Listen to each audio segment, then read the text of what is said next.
Hey everybody, this is Matthew Soltiziak, and you're listening to Not the Same Old Lions podcast, part of the Minute Media Podcast Network. The Detroit Lions are now in a new, grittier era, and we look beyond just the kneecaps when it comes to the analysis. I speak with a variety of guests and interview key players, gaining more insight on what makes this team go. Welcome to another episode. In episode 235, we preview the Detroit Lions' Week 12 matchup with the New York Giants. Returning to Ford Field, the Lions find themselves one of just two double-digit favorites this week. But New York is expecting the return of Jaxon Dart at quarterback. We're going to hear from a New York reporter who covers the team, and of course, we'll provide insights of our own. We'll get to all of that and more. Let's get to it, Lions fans. This is Mike McMahon, and you are listening to Not the Same Old Lions podcast. Joining me today, back from his trip, Coach Jerry Angers, the former Michigan High School Coach of the Year, named Coach of the Week by the Detroit Lions. He is the Scouting and Training Director for Bull Rush Sports. Coach, James and I are happy to have you back with us. Glad to be back. I will never go to another state the day of a Lions football game because I cost them the win. I'm telling you, it's all me. I jinxed them. Sorry, guys. Well, we were just wondering how much you may have been yelling on the airplane while you were watching some of the film breakdown. So we're glad you made it back. We're here to move on, go forward, preview the next week. Of course, that means James Cook, the senior sports writer for the Traverse City Record Eagle, is here with us. He is the sports writer of the year for Community Newspaper Holdings Incorporated. James, good to see you with the training camp hat on, inspired by Coach having his on. Well, we got the memo.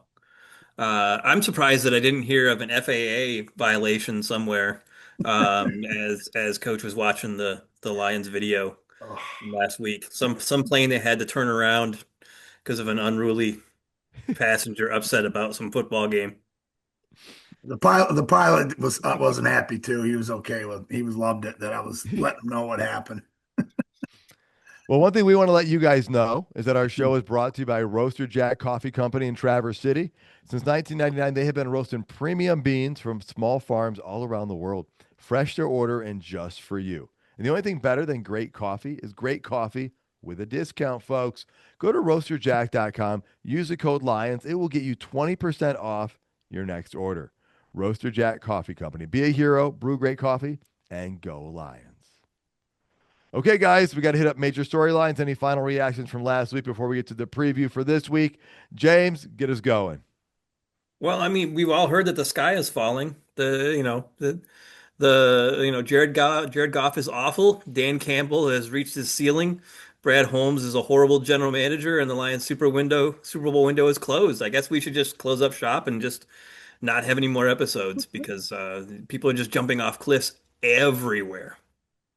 There is a very overreaction, and I'm calling it an overreaction, and I don't think I've underreacted to this. They did lose. They lost by a touchdown. I know the offense looked really bad, but they lost by a touchdown. And people, you're hearing the things, right? The Lions can't beat the teams with winning records, and whenever they have a tough game on the road, they lose. But these are close games, and, still overlooked a little bit in the loss last week, Coach, is that defensive performance. The Detroit Lions defense, without Terrion Arnold, Kirby Joseph, and DJ Reed, gave up 3 points in the entire second half to the Philadelphia Eagles, Coach.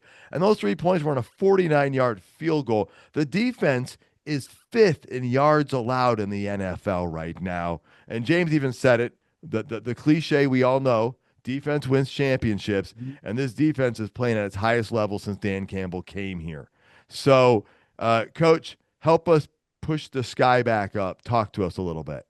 Well, I mean, the guy who won the game, how was his quarterback stats? Not very good. Not very good, exactly. But nobody's hearing that, and that's the thing. And you guys know it. I sent you this week. I went through and looked at all of the quarterbacks in the NFL with what their pressure results were when they were being pressured. So, and you guys saw it. I mean, Dak Prescott, one of the best guys against pressure football. You guys saw that, but what's their record? It's yeah. I mean, I was nervous about it too. I'm upset about it too. I mean, 6-4. We didn't think we were going to be there. We thought we'd be 7-3. I still think we got to go back to the Minnesota Viking game. We lost that game, so that if we were 7-3 right now and losing to the teams that we lost to, we'd be okay.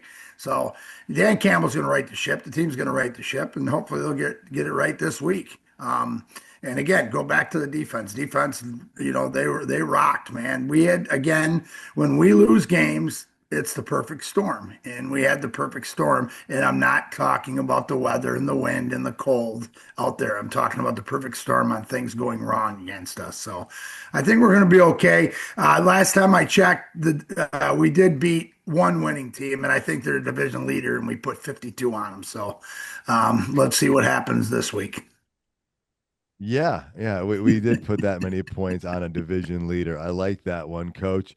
And James, I'm not discounting, and I don't think you are either, but the Lions have had some offensive issues. The offensive line hasn't played as well as we would hoped it would, and Sure. offense in general has struggled. But when you look at the talent, there's still a lot of reason to be hopeful, and it's not just blind hope. Wouldn't you agree with that? I would say so. I mean, the Lions have been pretty good. They've actually beat two division leaders too because they beat the Bucks. Sorry, Yeah. I forgot. Yeah. So Bears and the Bucks, and so they've got two wins over division leaders. So yeah, I don't think that the sky is falling. The defense is playing well enough to carry a team, I think, and we know how well this offense can produce when clicking. So I'm not too worried. Is there reason to worry? Yeah, Mhm.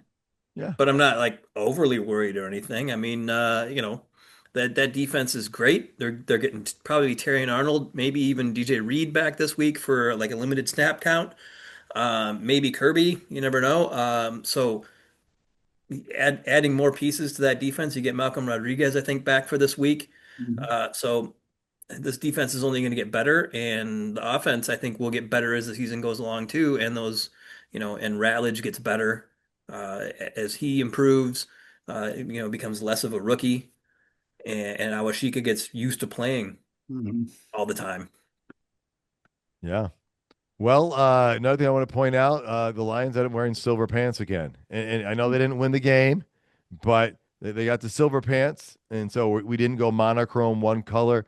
Fingers crossed that we get the blue jerseys and the silver pants. Coach, I know you're going to be at the game. I want a photo, man. It's been such a long time since they've been seen in person Mhm. that if they go with that, you got to take a good photo and send it to James and I, okay? Yeah, right. I already heard rumors are wearing black.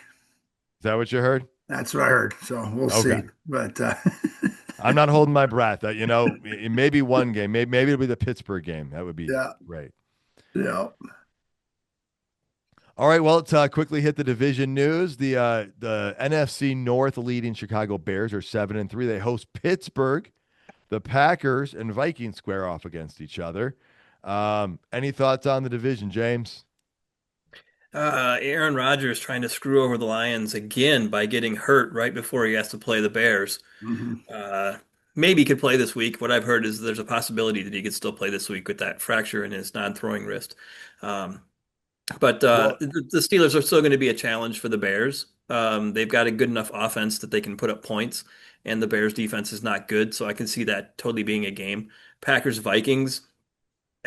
Immediately, I guess we're Packers fan or Vikings fans. So I guess you got to blow the Viking horn this week. Well, James, I heard if Aaron Rodgers just walks on the field, Pittsburgh automatically beats the Bears. yeah. So, I don't know. Uh, I mean, he did have a deed to Chicago, I think, at one point. So, but I don't know if that deed transfers state lines. So, Yeah, can he do the belt thing with only one wrist? yeah, I don't know. But yeah, well, yeah. Division is not going to be easy to win this thing, but I'm not changing my outlook. The Lions, they need to probably win the next 3 games to keep the optimism flowing, though, because the margin of error is getting smaller, coach. And it's 1 week at a time. Dan Campbell's kind of talked about that. We'll get to that.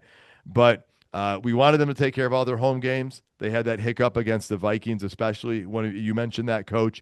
And so they're not going to go undefeated at home. That was going to be the counteracting to the road schedule that it was. Um, but you know what? Let's reconvene in 3 weeks and see where things sit. But I'm still optimistic we win the division. Yeah, I totally agree with you on that. And again, it's 1 week at a time, as I said, as Campbell talked about. You brought that up. And it's the thing is that it's in our hands. It's in the Lions' hands. As long as we take care of our own business, doesn't matter. It's going to turn out the way that, we're going to where we need to be. So, but let's, right the ship this week, get this dub, and then what is it, 3 games in 17 days or something like that. Just like, like Dan, it doesn't matter. Everybody else has got to do the same thing. So we just got to get that offensive line right and the rest of the team right, and we'll see what happens. All right. Well, let's hit up the injury report here. Terry and Arnold still in concussion protocol, did not practice. Brian Branch, Taylor Decker, Kirby Joseph, Panay Sewell all not practicing, or that's what written down as that they would be in that situation. James, you want to hit the limited practices? Limited was Marcus Davenport, Graham Glasgow, Josh Pascal, Tate Ratledge, DJ Reed, Isaac Taslaw, Sion Vaki, and Brock Wright. That's just for Detroit. That's just for Detroit. And again, it's early in the week, and so a lot of things can change between now and the weekend. The encouraging thing is Malcolm Rodriguez, especially, is the full participant. Miles Frazier is, but we know he's got to get some reps in, and that's going to take some time. And you've got Khalif Raymond and Jacob Sailors as well. So, and Campbell did say he is hopeful DJ Reed will be able to go out there on Sunday, but I think it's a wait and see thing. I could see them maybe giving him a few reps to work him in and then work him in more next week. And then, full bore a couple weeks after that, or the week after that, So, we'll see part of it, I guess, is how much they feel they need to play him, like how desperate they are. But I think that for sure they think that we'll need him against Dallas, who has a really good passing game. Yeah. The Packers are still kind of a little bit beat up at wide receiver. We'll see how they are in 2 weeks. But the Giants right now at wide receiver are kind of like the Buccaneers when we played them, just kind of decimated at wide receiver with no Malik Neighbors, and their offense also losing Dart. Maybe he plays this week, maybe he doesn't, and then and losing Scadaboo too.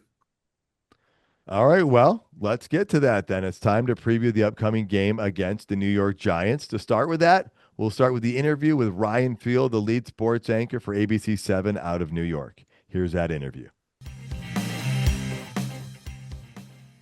Joining me today is lead sports anchor for ABC 7 out of New York, Ryan Field. And if the face or the name seem familiar, it's because Ryan's a Michigan native. He graduated from Michigan State, spent time in multiple TV markets in Michigan, and about a decade at Fox Sports Detroit. Ryan, thanks for taking time to connect with me and talk a little NFL football. Happy to be here, man. Let's do it. As I was getting ready to prepare this, one other unique thing that I wanted to bring up is, even though you and I didn't interact, you and I were both at Detroit Lions Ford Field back in the 2007 season in the press box as media members. And it's crazy. So I went back and found one of the credentials that I had from then. It was actually against the New York Giants. How about that? And the other crazy thing is it was on November 18th. And that's today's date as we record this. So 18 years later, nice to see you again. Happy anniversary, my friend. God, it's crazy when you put it like that. 18 years, so much has happened since then. That was back when the Giants used to be good and the Lions used to stink, and now the roles are reversed. It seems that way, though. The Giants are having a little bit of a chaotic season. So let's kind of talk about them. They've started, since beating the Eagles, they're on a 5-game losing streak, but they've managed to stay pretty competitive during that time. That said, they've had 3 different starting quarterbacks this season. Jaxon Dart currently in concussion protocol as we record this. There's a chance. I think they're expecting he might be out this week against the out of concussion protocol, so he can play against the Lions. But Cam Scadabo's out. Malik Neighbors have been injured. Oh, by the way, they fired their head coach Brian Dable. So things are seemingly from the outside pretty chaotic over there. Give me your big picture of the view of the Giants as things set this week right now. Yeah, I mean, listen, when Malik Neighbors got lost early in the season to the ACL injury, that kind of put this team down a path that they were unable to recover from. And then, you compound that with the Cam Scattaboo injury and now the Jaxon Dart concussion, in addition to the fact that this team has had four separate double-digit leads on the road that they've seen all resulted in losses. And that right then and there was the main reason why Brian Dable got fired as head coach, especially that Denver Broncos game when they really had that game wrapped up late in the fourth quarter and inexplicably let it get away. So a lot of coaching decisions led to Brian Dable's downfall. They have not had the best of luck with injuries. Obviously, the Lions are not going to feel sorry for them in that regard, given the amount of injuries that Detroit has faced this year. But listen, as far as the Giants are concerned, they have their quarterback in Jaxon Dart. They have their running back in Cam Scattaboo. They have one of the top young wide receivers in Malik Neighbors. They have their left tackle in Andrew Thomas. So they feel like they have enough pieces now going forward, a nucleus, if you will, to build around. So this year is just kind of a development year. They will happily take another top 5 pick to add to the mix. Mike Kafka is now the interim head coach. He is basically a place setter until they find a new head coach. A CEO type is what they're looking for in the offseason. So this is a perfect opportunity for the Lions to come away and get back on track on Sunday against the Giants team that, to your point, has been pesky, has found a way to stay in a lot of ball games. They did already beat the Eagles. And if Jaxon Dart comes back from concussion protocol, which that is the expectation, if that does in fact happen, obviously this game could be a little bit different, but I think the Lions are a double-digit favorite for a reason. Yeah, I was just double checking that stat as you spoke. They're a 10.5 point favorite at home, but we've seen the Lions be big favorites at home before against Minnesota. And again, it's the NFL. You really can't count out any team. So offensively, if Jaxon Dart comes back, that gives them a spark. But the real question is, can this Giants offense keep things producing? Can they keep producing amidst all the changes that have been going on? And who are the key players to keep an eye on? Yeah, I mean, obviously Tyrone Tracy has, filled in admirably with Cam Scattaboo out. Tracy had a big year last year. You have the Wandale Robinsons. Jalen Hyatt has been a disappointment from a wide receiver perspective. The Giants' best hope to hang in this game is Jaxon Dart coming back, because not only has this kid shown the ability to hang in the pocket, take a big hit, he also has the propensity to get out and run and make plays with his feet. And frankly, that's why he is in concussion protocol currently. He took a big hit against the Bears a couple weeks ago. They want him to slide. They want him to kind of rein in that aggressiveness. But he's a rookie trying to leave his mark.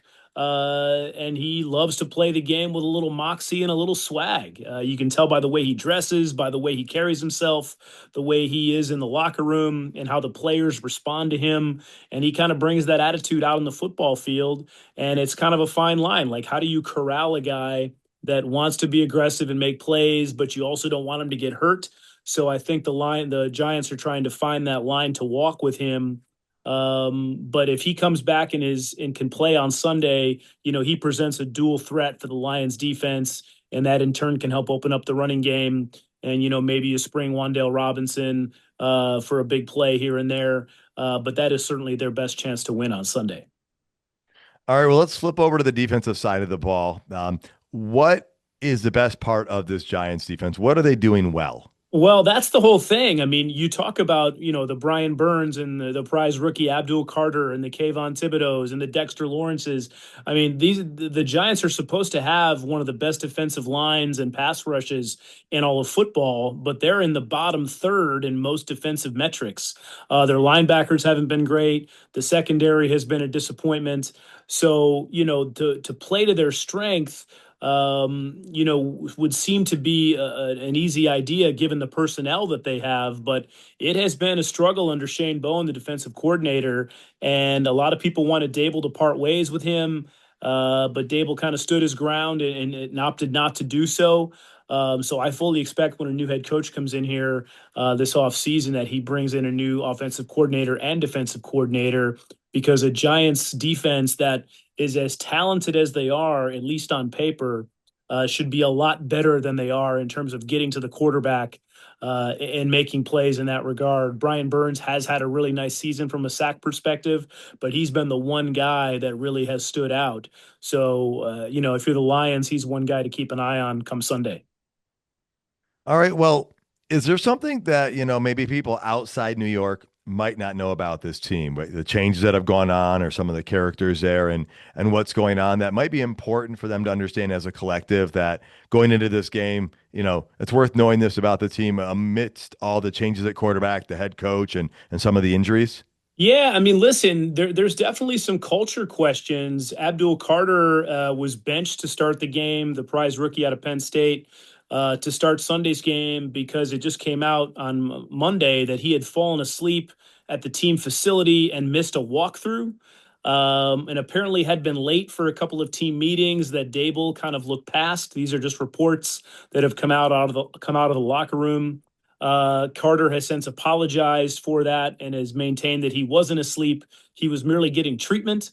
But that could be semantics at this point because he missed the walkthrough and thus was benched to start the game on Sunday. And then you have Cam Scattaboo, who basically had major ankle surgery 3 weeks ago. He had a dislocated ankle from that gnarly injury that he had, a couple of ligament issues as well in there. And there he is on Monday Night Raw at Madison Square Garden, WWE front row. Him and ironically enough, Abdul Carter.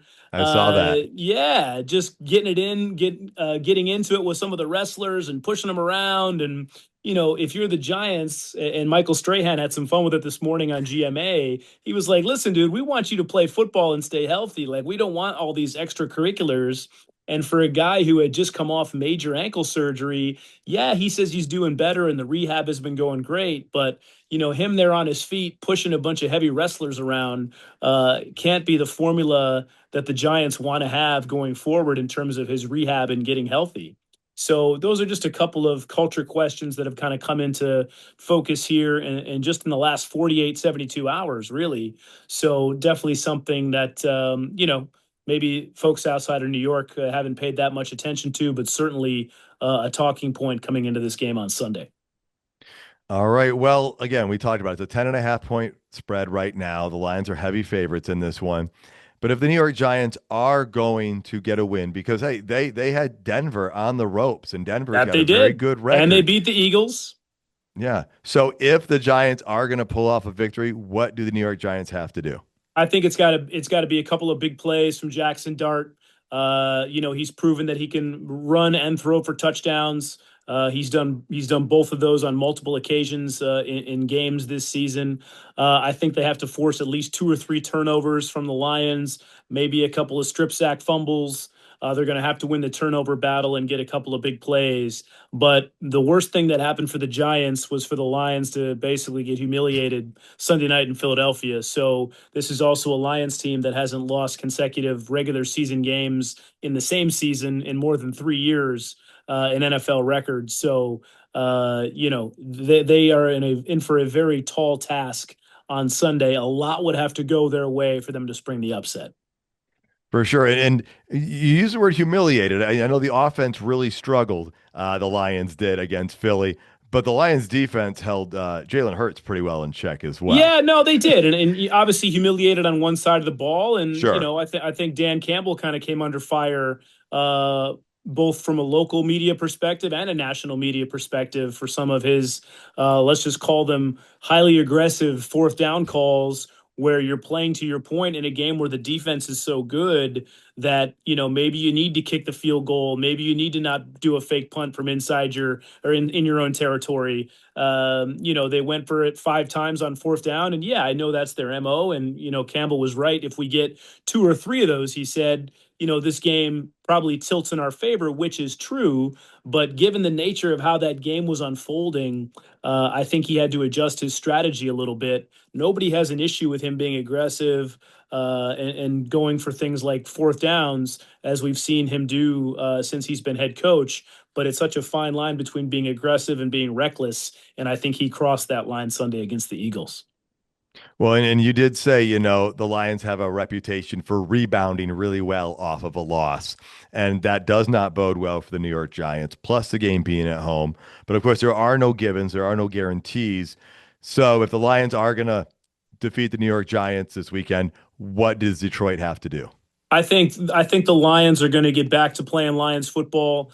I think the passing game is going to get going. Jared Goff had his worst game as a Lion against the Eagles.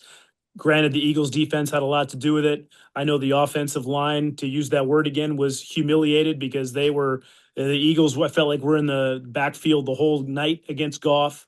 So I fully expect the offensive line to come out and impose their will. The running game is going to get going, and I think Goff's going to have a very big day. So that is a bad recipe for the New York Football Giants, but that's kind of how I see this one unfolding on Sunday.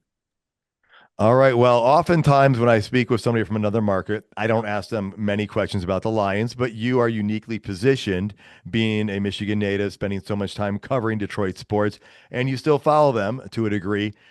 Did you have expectations for the Lions this season? I mean, they came off a 15-2 season. Obviously, it's next to impossible to repeat that record.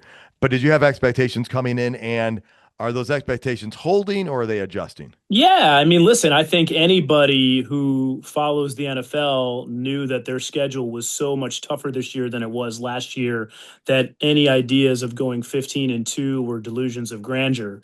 I think, and this may be an unpopular opinion, I think they're going to win 6 of their last 7 games. I think the only game they're going to lose from here on out is the Rams game. So I think they're going to finish 12-5, still win the North, and I had them at 12-5 when I was looking at the schedule to start the season. So I still fully expect them to win 12 games. Whether that's good enough to beat the Eagles or the Rams in the postseason, that remains to be seen. But they're going to be getting a lot of these injured players back. So they're going to be in a much better position, hopefully, in the playoffs this time around than last playoff where they were just decimated by injuries. So I truly think, and I know Dan Campbell, it's almost like he's optimistic to a fault. But I do believe that their best football is still in front of them. And as they get these guys back and finally get into a little bit more of a rhythm, I fully expect them to go into the playoffs riding a wave of momentum, and we'll see how far that can carry them. Interesting numbers and perspective before the season started. I chose 12-5 as well.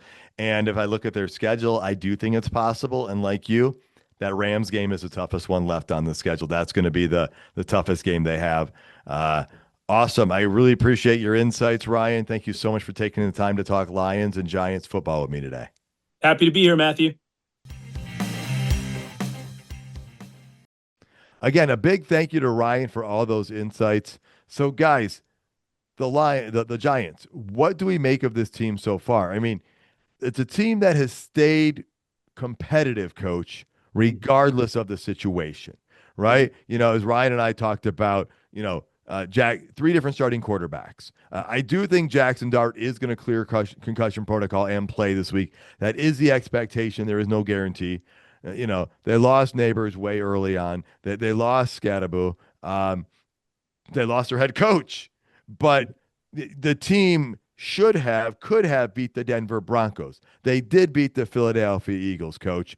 So through all this turmoil, through all this craziness, what do you make of this team? Well, the thing is, when Scadaboo came in and energized them, and they lost they lost those fourth quarter leads. I think 3 or 4 they've lost. Yeah. The Denver game was freakish, but Jaxon Dart is a he's on concussion protocol because he's putting his head he's putting his head and heart into every game, and that's how that's how they were playing with Dart and Scatterbull together. It's a wounded animal team. Fire coach. Now you have coaches that are trying to find jobs or hopefully keep a job or maybe get a job.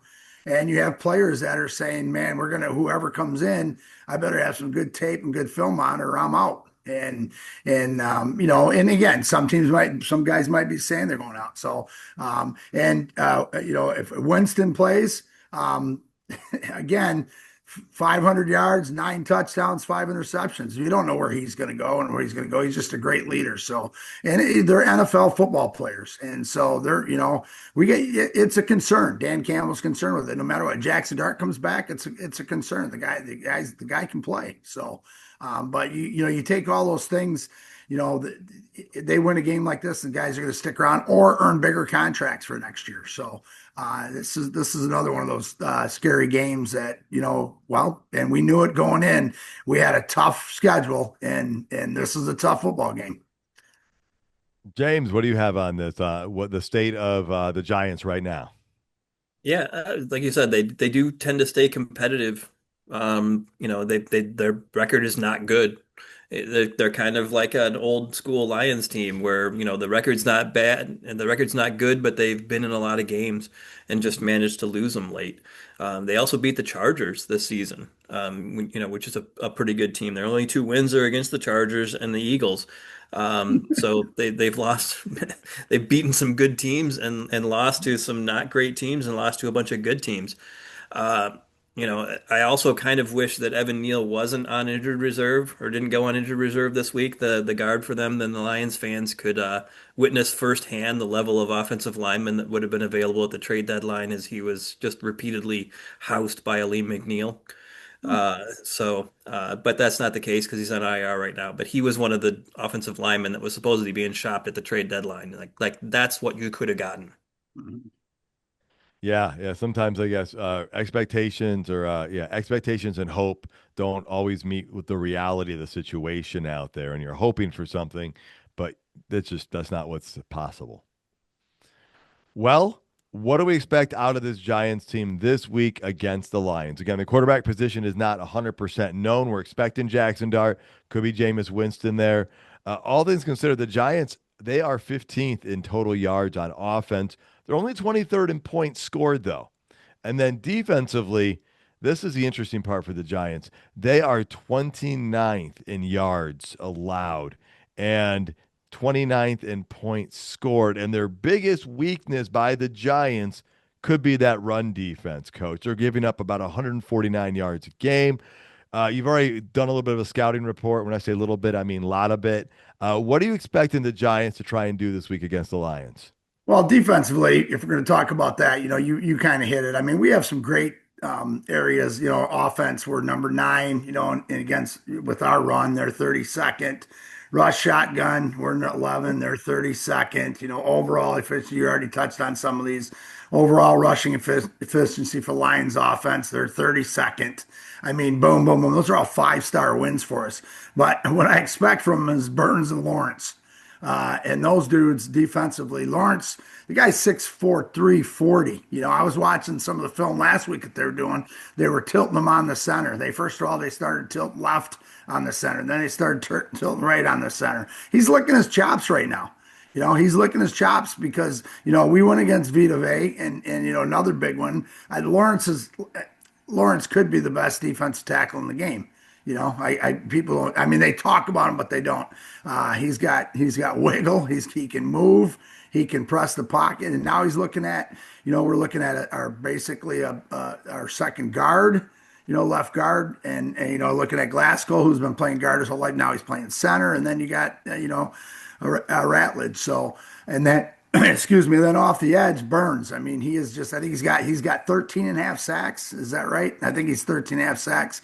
He's a pressure guy, and the defense is going to work. Their defense is going to work by what happens with those two, and we're gonna have our hands full, and because the rest of the guys are NFL football players. I don't know. We can go through names and stuff like that, but they're NFL football players, and these are two of the best at their position defensively. For sure. And they've got Kayvon Thibodeau over there Yes. as well, who's no slouch himself. But like you said, there's a lot of names we could put out there. Mhm. James, I mean, coach said, they saw what happened in the Lions last week, right? There's going to be some guys motivated on that defensive line to try and do some of that pass rushing stuff themselves. What do you think the Giants are going to do coming out against the Lions? Well, hopefully the Lions are hoping not a whole lot. They're hoping this is a get right game, right? Just 100. like the Commanders game was. But it didn't last. So you're hoping this is more of a permanent get right game. You get the offense going, get that cranked back up, and get some confidence to those guys on offense. I mean, because we got to talk about Amon-Ra St. Brown and dropping the ball, right? I mean, it's happening way too much, and we're not used to that. So I think that's something that this is a game where maybe they try to get him the ball a bunch of times, get him back to doing what he does, which is never let the ball hit the ground, and get that offense cranked back up. Yeah, I think when we get to the Lions part of it, I think that's one thing they're going to do for sure Mhm. is, Mhm. kind of wipe off some of that stuff from the week before and try and get that connection going again. Campbell said he's not worried about it.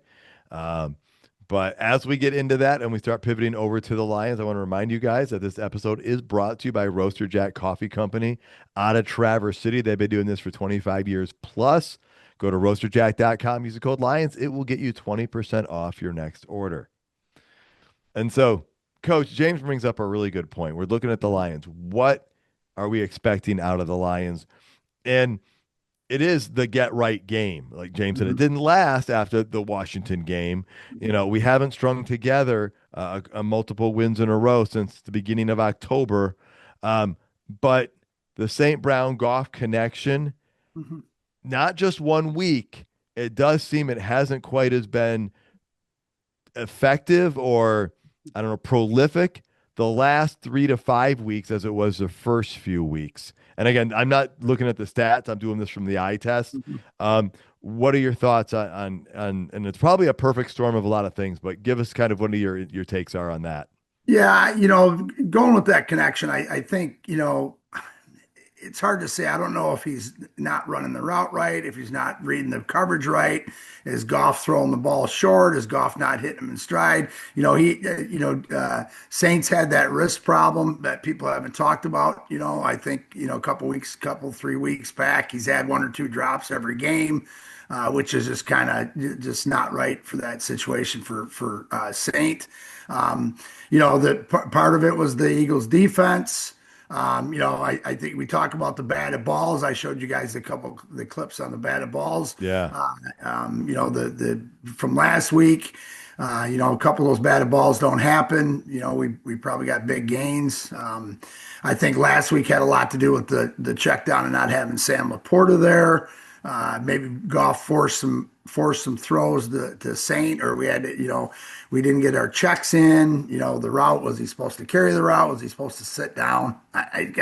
It's one of those things where it's a hiccup. It happens. It happens. Teams have this situation, and again we go back to, oh my God, the sky is falling. You still have one of the best quarterbacks in the league throwing to one of the best wide receivers in the league. And hey, he was 2 for 12 in connections with them. So, they'll right that ship. I agree with you guys. I think that's the biggest thing. Why we have the training hats on? I think they went back to training camp this week, to figure out what's going on with that. So I just think there's a lot of different things. Your coordinator changed. There's so many different things that people don't realize what happens in a system, and it is a system. And if one thing is off from this system, things are going to look bad. So, yeah, I'm concerned, but not, I mean, concerned that we don't get it back perfect, but we don't need it perfect right now. We just need W's. Yeah. Well, And the kind of and the Eagles and kind of the Eagles had a week to prepare for Dan Campbell calling plays, whereas they've sprung it on the Commanders pretty Mhm. much. Mhm. Even we didn't know that Campbell was, people had talked about, is he going to do this eventually or whatever, but until he had the glasses on the sideline, nobody really kind of figured out that he was calling the plays.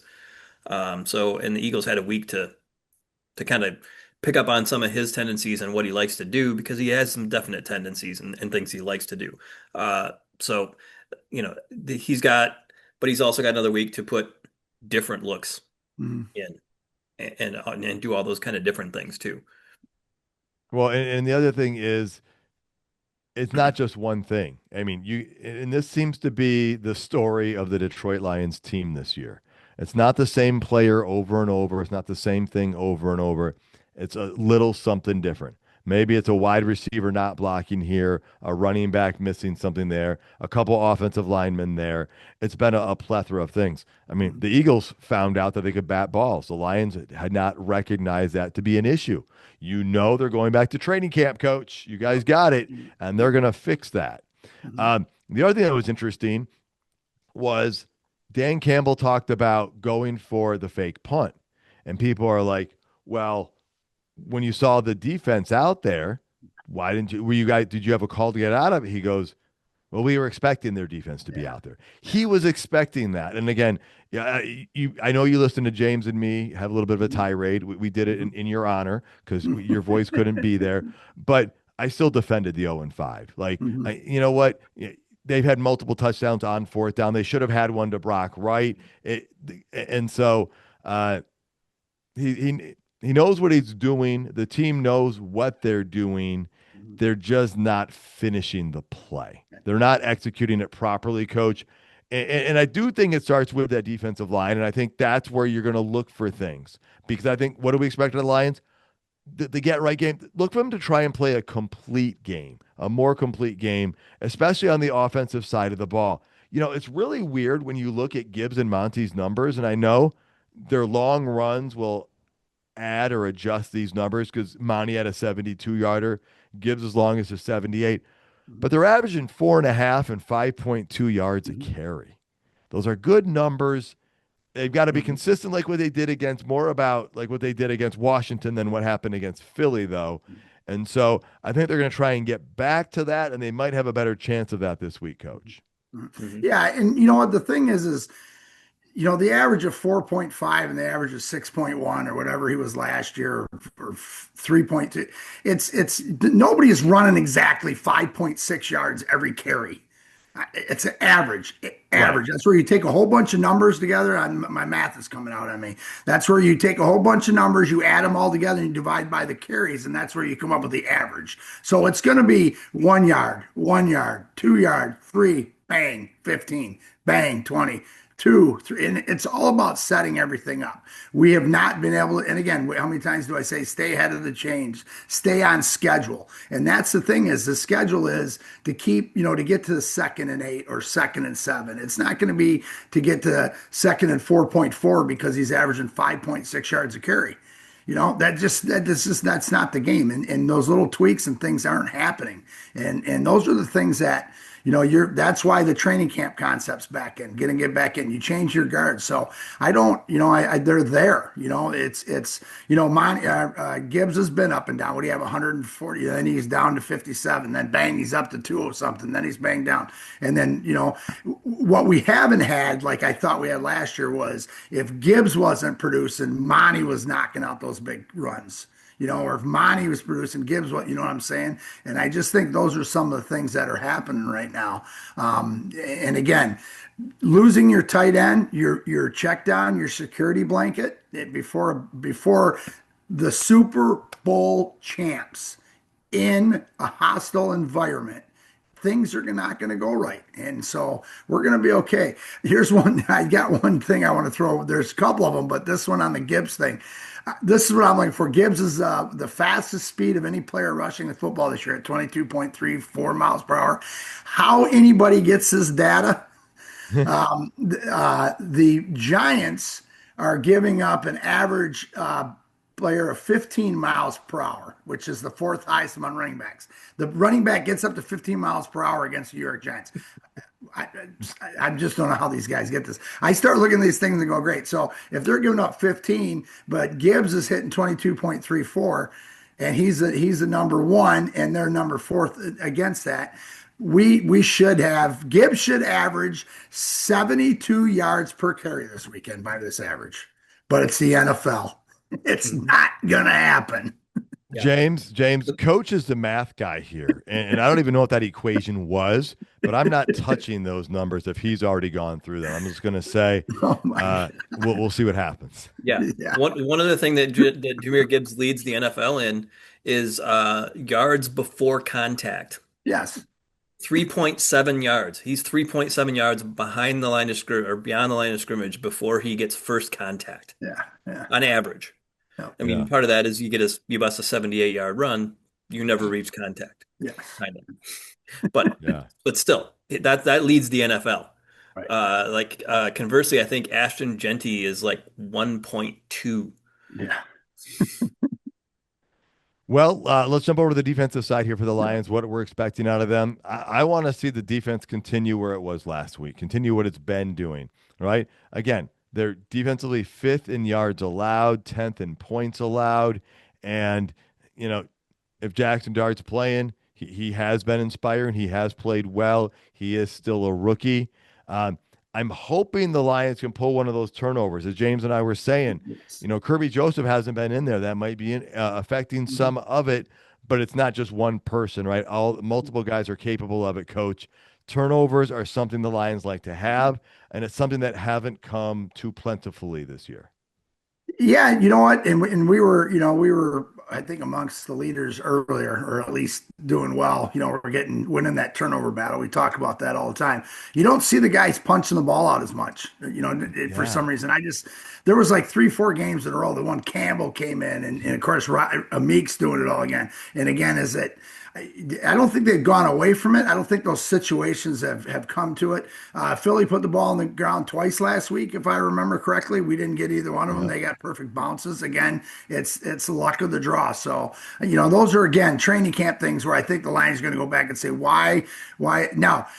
Uh, do they emphasize it as much in practice? Yes, but are they doing it as much in practice as in practicing it? And what I'm saying is, I've been there as a coach where this thing's working, this thing's working. Oh my God, we got to work our punch out drill, we got to work our turnover drill. We're going to work it 15 minutes this week. Well, next week, hey, we got 2 last week, so we're only going to work it 10 minutes this week, maybe 7 or 8, because oh my God, we're playing the Eagles and we need to put something else in on the offense or something else in on the defense. So we're going to steal 10.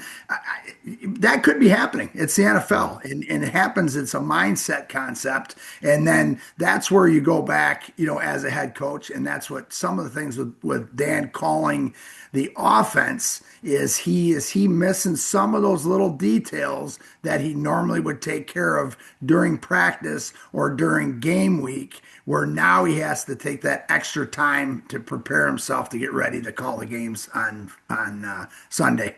And so those let those guys do. They're figuring that out, okay, and they're gonna figure it out. And again, we'll go back to the golf batted balls. I went through and watched those and broke those down. How many times do we run the ball out of gun? How many times do we run the ball out again? And is Gibbs or Monty as that back? Is he lining even? Are they lining behind? Are they lining in front? Okay, again, this is a scouting report that somebody found something like that. And again, their depth. The Eagles' pressure, and I'm talking about this because this is stuff that we will work on this week.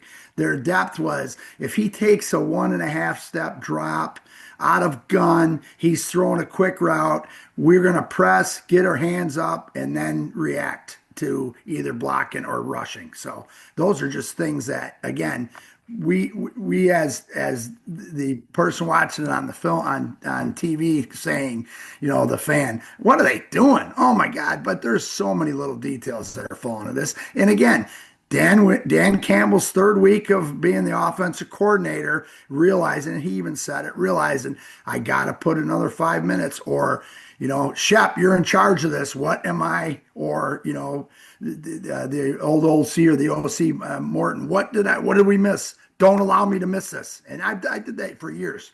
Don't allow Gary Gallup. Don't allow me to miss this week. And that's what's happening right now. So I'm looking forward to this game. I can't wait. Well, you know who else can't wait? The refs. I mean, well, maybe they can. I don't know. But James, you got the ref report, and this, I don't know. It's almost like Twilight Zone stuff. Yeah, we got our old buddy from the Kansas City fiasco, Craig Rolstad, again. It'll go better this time because it can't go any worse, right? Knock on wood. All right. What do you Right, got here, right. James? Right. Well, I mean, he had 0 calls against the Chiefs. They tried to do that again last week. Only called the Jaguars for 1 penalty in a home game against the Chargers. Uh, but they've been a team that, or a crew that the whole season has called more penalties on the road team than the home team. They've got 65 on road teams and 53 on home teams. It's been pretty consistent. uneven all season. So that part maybe bodes in the Lions' favor in that they are at home this week. So we'll see how that goes, and maybe Rolstad maybe is a little more reluctant to throw that flag this time after what happened last time. He doesn't want to have to give a press release or a press conference after the game again. Well, I know the fans at Ford Field will let the crew know if they make a call that they don't agree with. Yeah. So, Yeah. Mhm. It was off of that too. I saw the guy said today, it was kind of funny. He said he thinks that zebras, because, people called referees zebras because they wear striped shirts. He thinks that the yeah. zebras are upset with the Lions from what they have done with their family out in the wild. So it makes sense. Coach. All right. Well, let's go to talk about what it will take for the Lions to win this game. Um, I'm gonna go with just very very standard stuff. Get the run game going. Again, we talked about what they're averaging, but we want to get that consistent running, which we talked about against Washington. We saw that multiple 5 to 7 to 10 yard runs, not just the 72 yarders and then a bunch of 1 yarders. So that keeps them ahead of the chains, and then win that time of possession. So I think those two things, and then the third, I guess I'm going to put out is the defense needs to keep doing what it's been doing, and it's getting more people back, and they've been playing at an amazing level. So, James, those are the things I'm looking for the Lions to win. What do you got? I think the Lions need to force a turnover or two. If Jameis is in at quarterback, that's not out of the question at all. If Dart's in there, I mean, he's still a young guy. That can happen too. And when Russell Wilson played, he did not look very good. They immediately went to Jameis Winston the next week, and when Russell Wilson came in relief when Dart got hurt. So they need to force a turnover or two, and they need to run the ball, and they need to include David Montgomery in doing that. Mhm. All right, Coach.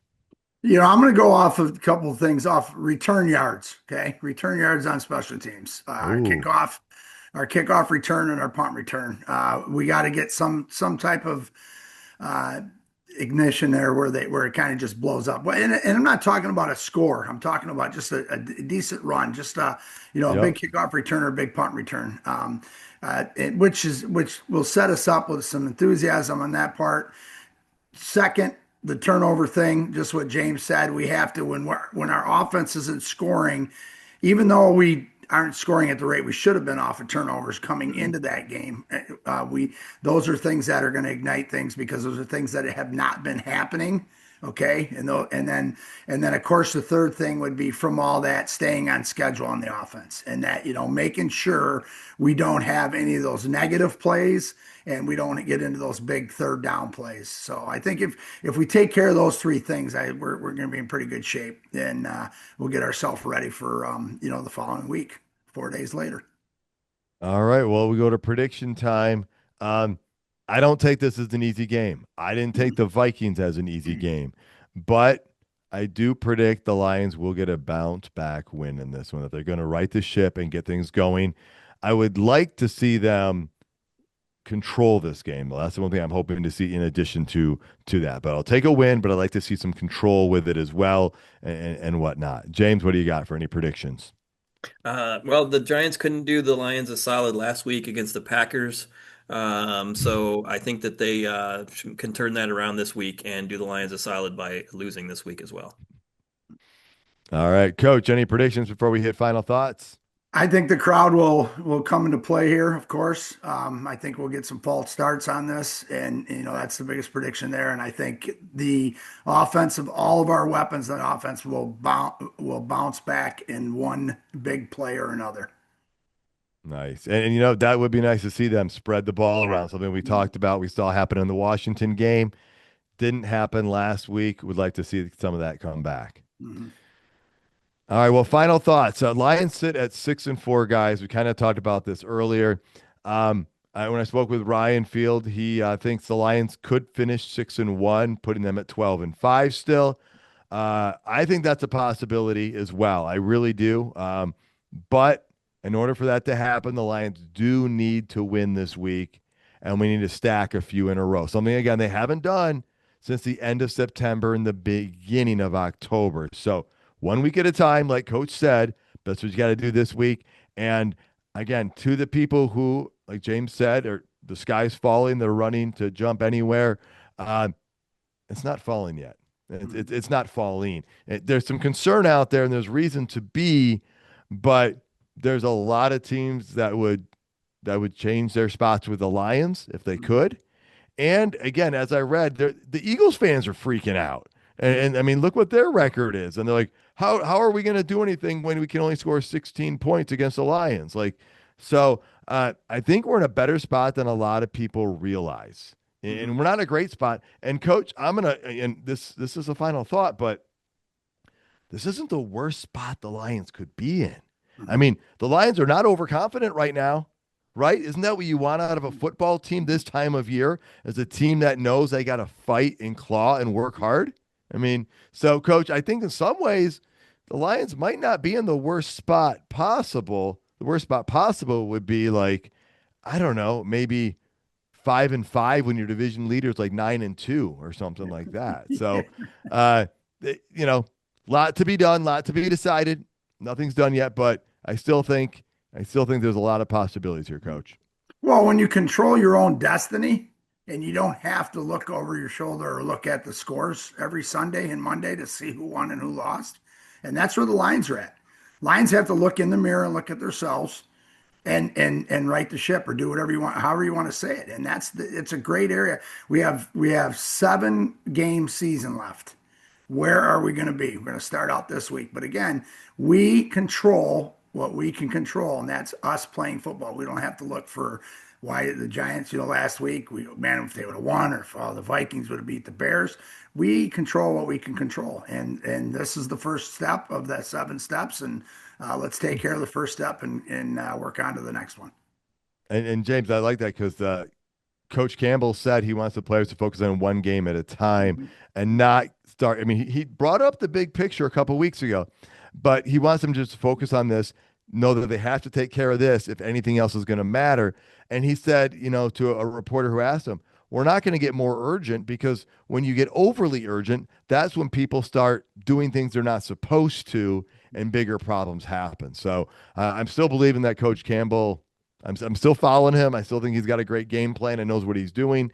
And I'm looking forward to 1-0. Hopefully that does take care of itself. But any final thoughts from you on any of this?